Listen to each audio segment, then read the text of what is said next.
घर में भी दो तरह के लोग रहते हैं, समाज में, परिवार में, मोहल्ले में, कुटुंब में, गांव में, नगर में, शहर में दो विचार के लोग रहते हैं। एक देव बुद्धि के लोग रहते हैं, एक राक्षस बुद्धि के लोग। और प्रतिदिन अपने घरों में अपन, हो सकता है कि कोई का स्वभाव क्रूर हो, राक्षस प्रवृत्ति का हो, असुर प्रवृत्ति का हो, थोड़ा क्रोधीला हो, और किसी किसी का स्वभाव एकदम नम्र, देवताओं की तुल्य, गौ माता के तुल्य अच्छा हो, श्रेष्ठ हो, किसी किसी का स्वभाव अच्छा हो। अब इसमें शिव महापुराण की कथा कथी है, भगवान शंकर का चरित्र कथा है, शिव तत्व कथा है, शंकर जी की कथा कथी है।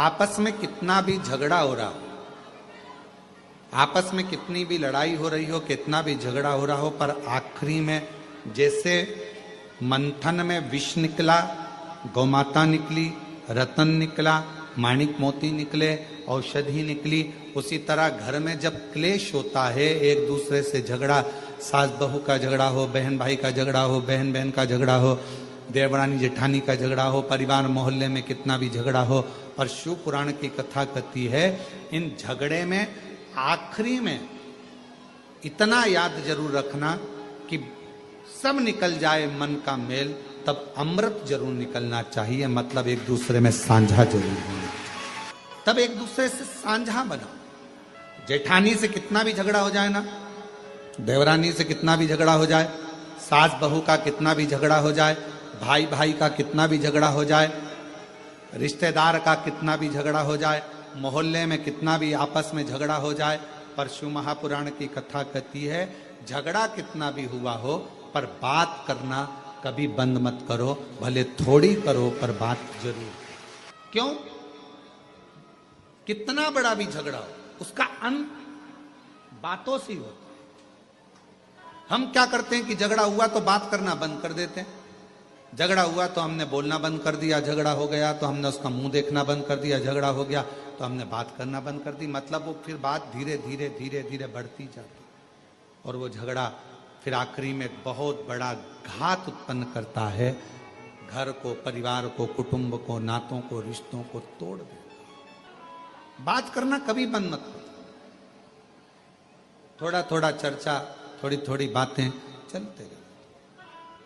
कभी सीखिएगा अपने जीवन में संतों से, साधुओं से, गुरुजनों से, तपस्वियों से, साधकों से, उपासकों से अच्छा कोई जीवन में कोई गुरु मिल जाए तो उससे सीखने का प्रयास करिएगा।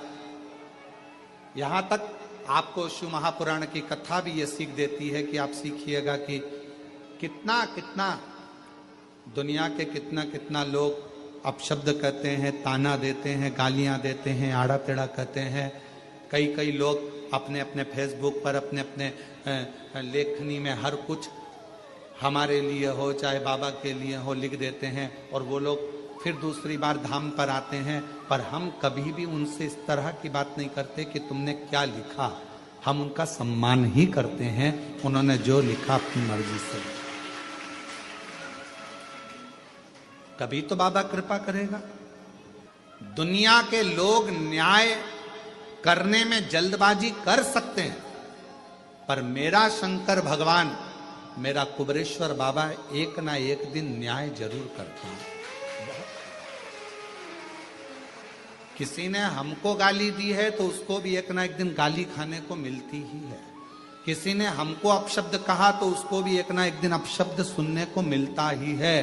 किसी ने हम पर उंगली उठाई तो एक ना एक दिन उस पर भी उंगली उठती ही है।